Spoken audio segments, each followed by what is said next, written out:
After rewatching Game of Thrones, I realized how different the show looks from the most recent installments in the franchise, and I got an idea. I took one scene from the first season of the original series and compared it to a similar scene from the first season of House of the Dragon. And after comparing the two, you won't believe how much the show has changed. Game of Thrones was one of the most iconic shows in pop culture history, bringing millions of viewers and fans into the fold of the fantasy genre. I could go on and on about all the amazing things this show did, like the insanely talented cast and the writing that brought such a fantastic world to life. But honestly, studying its downfall is more valuable at this point. Instead of breaking down everything that went wrong with how Game of Thrones ended, because that could be an entire video on its own, and there's probably hundreds of videos on that topic already, I'm going to just focus on one scene from both Game of Thrones and House of the Dragon, the King's Joust.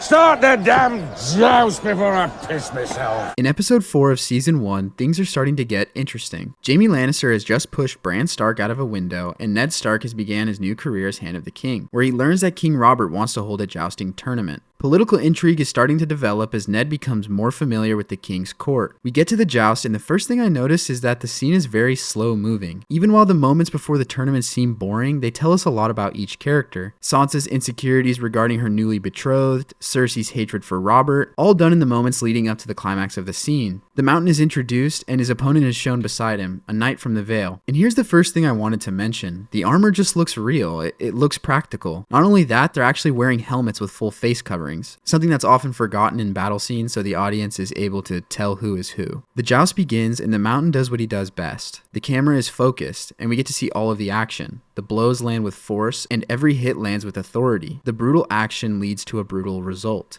The camera only cuts away to show the brief, horrified expressions of the onlookers, but the gravity of the situation is preserved. This scene captures the feeling that must have been felt by the crowds of medieval sport. It's not cinematic, it's brutal, and it feels real. The longer cuts and moments of hushed silence watching such a horrifying scene unfold make everything feel more believable. This scene actually carries over into the next episode on the second day, where the Mountain is participating in another joust. This time, he's facing off against Sir Loras Tyrell. I think that the armor in this scene is really important as well. Sansa calls Sir Loras the Knight of the Flowers, and he has a very ornate set of armor on. It looks detailed and flashy, yes, but the set is clearly functional, or at least it looks functional. I'm not really sure what happened to the armor for the later projects in the franchise, but trust me, something definitely happened. I'll get into that later in the video. This time, the Mountain loses, but the battle doesn't stop there, because the Mountain in his anger beheads his own horse, which he blames for the loss. The Mountain then turns his sight on his opponent, and when it seems like he might kill Sir Loras in a fit of rage, the Hound steps in, giving us one of the only times the Clegane brothers fight in the show.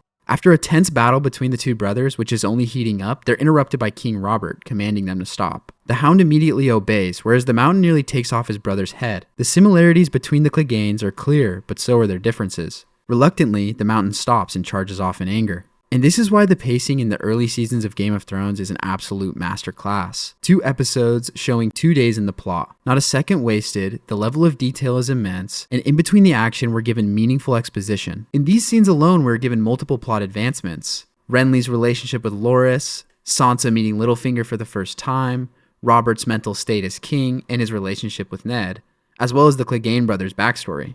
As for the combat itself, no shaky cam battles, no cinematic cutaways, raw combat with meaningful exposition. This quality is something unique to the early seasons of Game of Thrones, because as you'll see in a moment, the show's quality has evolved over time. And the best way to see this difference is by comparing this early joust scene with another jousting scene, this time in episode 1 of House of the Dragon. I promise you will not be disappointed. Before I get started here, I know that a lot of people were pretty positive about House of the Dragon, and I don't want to pretend like there's absolutely no redeeming qualities of the show. At times, the characters are very compelling, the plot is engaging, and I won't lie, the season 1 finale had me hooked. But now that I've talked about the good, it's time to talk about the bad. The joust scene in the first episode starts off with an announcement from King Viserys that the queen is in labor and that the crown will be having another royal family member. This is pretty much the main point of the sequence because turns out the queen's labor doesn't go to plan, and Viserys has to leave the joust to be by her side. There he is confronted with a choice, to either take action and possibly help his wife Emma using pain medicine that might result in the death of the baby, or proceed with a surgical removal of the child, which he and everyone knows would likely lead to the death of the queen. I actually think this aspect of the scene is really good. It gives depth to Viserys' character by showing the brutal lengths he is willing to go for a male heir. This internal plot for Viserys ultimately changes the fate of his character forever, because in the end, he decides to have the baby surgically removed, effectively choosing the possibility of an heir over his wife. Ouch. However, this critique is not about the overall theme and plot development happening with Viserys. It is about the way that they execute the filler in between. And that's really all it is, filler. But that would have been fine as long as they were able to make the filler meaningful or at least logical. But unfortunately, I'm here making this video because that didn't happen. With the way they decided to go about the battle scenes, it's honestly hard to follow. Nameless Knights are fighting and dying, and there's a lot of fast-paced action shots. Very different from the more realistic and slow development of the combat scenes in Game of Thrones. The filming, the costumes, the lack of meaningful exposition, there's only one way I can really describe it. It feels like a CW show version of Game of Thrones. If you don't know the reference, I'm talking about shows like Teen Wolf, Vampire Diaries, and generally lower budget, highly dramatized shows that use shaky cam and music, as well as cutaways to hide the fact that the fight choreography is just not very well done. In Game of Thrones, at least in the early seasons, when there was a fight, you saw the whole thing. You saw every strike, from the first blow to the final outcome, and it almost always made logical sense when one of the combatants came out on top.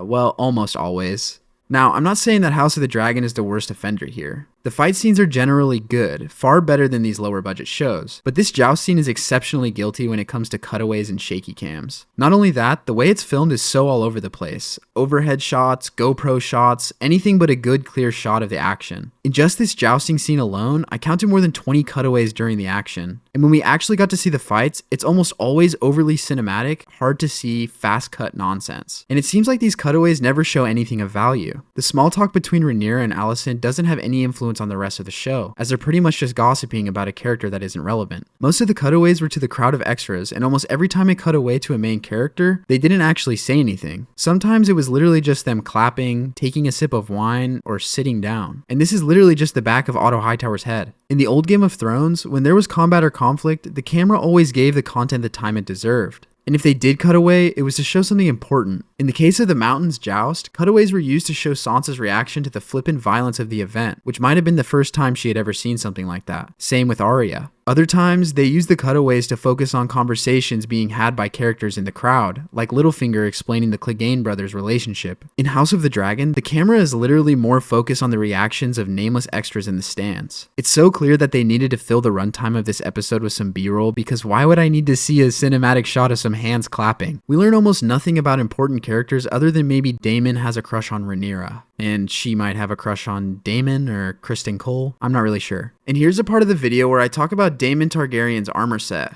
This armor set has stuck with me ever since I watched this scene for the first time. The helmet is just laughable, these shoulder guards look super plastic, and I get it, wearing real armor is probably uncomfortable, but there had to be a better version of this considering the budget of each episode was around $20 million. Also, the way that the show completely gave up on trying to make armor believable is so funny to me. Like, no neck guard, no face shield for the prince, helmet just flies off, it just makes it look so silly. I honestly might make a whole video on just the armor in House of the Dragon because comparing the Kingsguard from each show really shows how bad the armor has become. I guess the whole point of me making this video is that the show seems like it's drifting further and further from immersion, but closer to overly cinematic, inauthentic filming that's clearly for shock value. The best part about the original series was the way it was slow. It felt so immersive and grounded. There was never a second of screen time wasted, every fight felt logical, and the outcome felt plausible. In the Mountains Joust scene alone, he nearly kills off a character that goes on to affect the story for 6 more seasons. The older show had these amazing butterfly effects that were mind-blowing to watch unfold. Well, until they kind of gave up on most of them. Meanwhile, the tourney in House of the Dragon leads to an absolute bloodbath of nameless characters, resulting in meaningless deaths that do nothing to advance plot lines. These deaths only serve to fill the gaps in between the story of Viserys, and it would have been nice if they would actually show the action they're filling the screen time with, instead of cutting away every 20 frames so I can't tell what's going on. So yeah, I guess that's about it for this topic, but I'd like to know your opinions in the comments. Am I the only one who feels like House of the Dragon has lost the magic of the original series? I've seen a lot of people who really love House of the Dragon, and if that's you, I'd love to hear your takes on what's good about the show or what you like more about it. Anyways, thanks for watching, and if you enjoyed the video and would like to support the channel, consider subscribing and liking the video. It helps me out a ton.